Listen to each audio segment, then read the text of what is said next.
On a beau être champion du monde, les champions olympiques et avoir les mêmes obligations que monsieur tout le monde, Miguel s'y prête volontiers. Son seul souci à ce moment précis, trouver du scotch pour cacher la marque du vélo.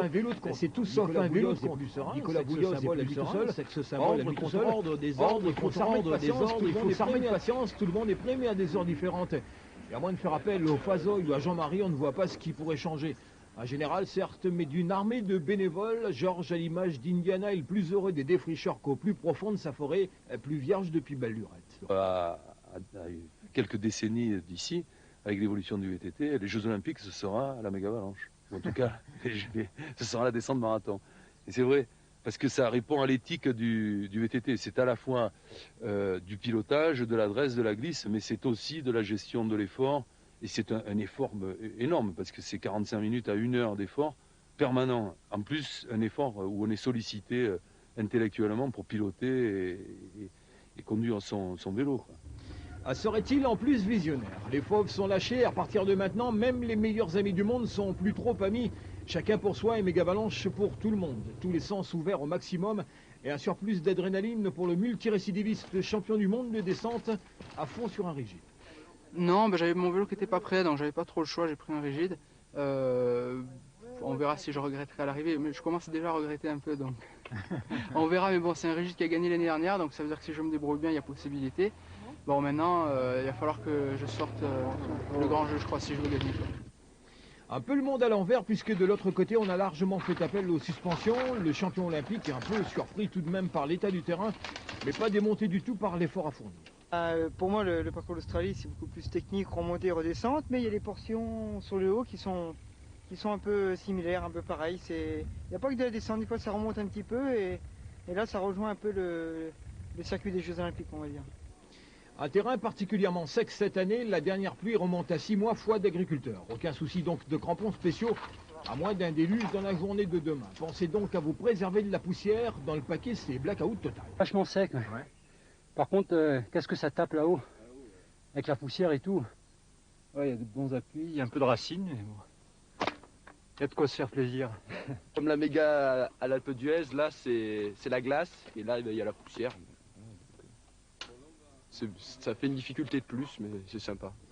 À 337 VTTistes et une liste d'attente de 25 noms, dimanche matin, vous n'avez pas intérêt à pointer en retard.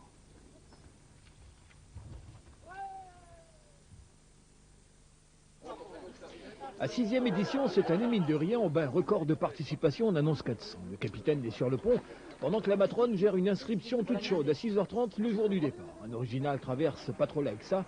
Et de beau matin, à l'heure du café bien noir, on vous sert une omelette bien baveuse, en ayant pris soin tout de même d'ouvrir le confessionnal. On a fait beaucoup de surf, on a des épines d'oursin dans le pied gauche, donc c'est pas gagné, surtout en partant dans les derniers, Bouilloz peut dormir tranquille. On arrive quand même à caser tout le monde, le point de ralliement est tout de même à 1h30 de bus. Sur le plateau, certaines nous font admirer leur dextérité, une femme bien sûr. D'autres n'ont pas bien compris ce qu'allait se passer, une photo bien blaireau pour le bureau. On tient le numéro 1, tiens, inscrit en janvier, et on étale une histoire à dormir debout. Je venais de m'acheter un super bon Néolufson, belles images et tout. Un lézard est entré dans le téléviseur, a fait un gros circuit, donc j'ai pas pu voir la méga avalanche l'année dernière. Normal, il a un élevage de margouillat chez lui. 400 partants, Père Payette n'est pas très loin de Miguel Martinez, pas trop habitué à porter de l'intégrale. Bouilloz est méga serein et l'autochtone, après le Sega, voudrait bien continuer à les faire danser. 400 partants ne vous explique pas l'embouteillage des premiers hectomètres. Et le monsieur qui sort immédiatement son épingle du jeu, Samuel Périlli, certes immense champion du siècle dernier, à la retraite depuis, journaliste dans une revue spécialisée VTT, et c'est lui qui enrhume tout le monde, et pas qu'une petite grippe, non, une vraie dingue. Cette année, c'est vrai que j'ai quasiment pas roulé, voire pas roulé. Bon, je me suis entraîné, mais j'ai pas fait de course, et c'est pour ça que je m'y attendais pas avec un plateau aussi relevé, un champion du monde, un champion olympique. Derrière, j'y croyais pas, mais c'est passé encore une fois. Après la 7e, 4e, 3e et 2e place, j'arrive à une victoire et je trouve ça génial. Mais que fait l'autochtone, jeune, vigoureux et bourré de vitamines? Bouilloz qu'on aperçoit à un moment donné en 3e position, suivi comme son ombre par un revenant, tiens, Pascal Yenpon. Pascal Dorseuil est alors 2e, Jackie Seri est également dans le coup, vous parlez d'une surprise, d'autant que Smith Mérinos sort également du fait noir, 1, 2, 3, 4, 5 avec Frédéric Noche.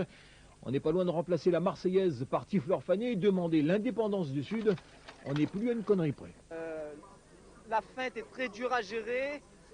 Pèse est crevé, pas de problème mécanique. C'était vraiment le point essentiel de cette course. Parce qu'il y avait beaucoup de pièges, surtout sur la route des Bacs. Olivier Guincêtre, François Delas sont un ton en dessous. Les 15 premiers passés, la course se résume alors à un défi personnel. Tenir coûte que coûte ne compte alors que la plongée vers la ligne d'arrivée en évitant si possible les vicissitudes de la vie de vététiste. Nombreux en temps normal et en pagaille après quelques kilomètres de sueur. Vous savez, quand la lucidité n'est plus tout à fait au rendez-vous, malgré tous les efforts entrepris pour éliminer un trop plein de bière, un trop plein de clopes, un trop plein de graisse ou un trop plein tout court. Eh ben, j'attends mon mari passer. Ah d'accord. Oui. Et tous les autres, quoi. D'accord. Préparation de combien de temps là déjà pour lui? Bien 2 semaines. 2 semaines? Oui. D'accord. Ils ont pâtissé énormément ou bien ça se passe de la bonne humeur? Ah, super. Le moment attendu avec impatience, comme un gamin. C'est vrai? Oui. À Milot, le mari qui finira 55e au scratch, un petit mot des galères, elles furent nombreuses et variées. Allant du bris de chêne en passant par le volet de selle, la crevaison en devient banale. 3 crevaisons par exemple pour le garçon qui a eu beaucoup de courage. Les vols planés furent nombreux, on n'a pas toujours été là au bon moment. Mais n'allez surtout pas imaginer que les galères sont réservées aux pauvres. Les riches également sont touchés par le fléau. En fait, j'avais pas mis mes lunettes et j'ai dû m'arrêter pour les mettre. Et quelqu'un m'a poussé et je suis tombée par terre et tout le monde m'a roulé dessus. Donc voilà. Que les fautifs lèvent le doigt, on peut toujours attendre. Carole Grange, première féminine au classement. Miguel Martinez fait 12e au général, coup de maître pour une première. Et il parle déjà d'une autre fois. J'ai passé une descente vraiment excellente. Je pensais pas être quand même devant avec les premiers. Et je me fait vraiment un réel plaisir. Quand je retrouve l'esprit compétition, eh bien, on attaque plus fort. Et je pense que pour les prochaines fois, je referai parce que c'est vraiment super. Quoi.